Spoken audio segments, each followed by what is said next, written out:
So today I'm going to show you how to make sempol ayam.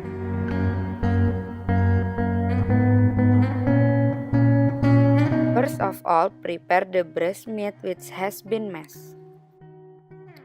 Put garlic and pure with chicken.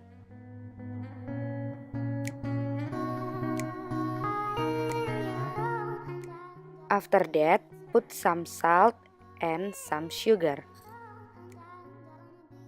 And then put some tapioca flour and don't forget the egg. Then mix together.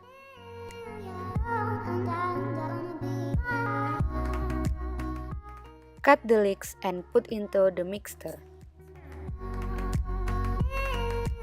Put a little oil in your hand and start making a round dough.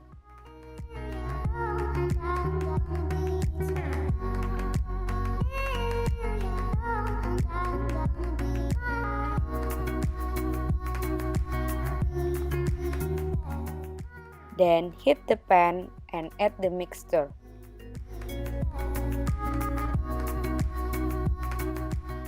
While waiting, shake the egg. Put sempol that has been boiled into the egg.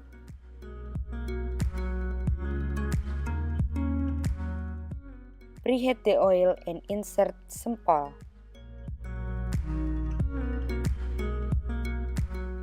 Leave and drain sempol.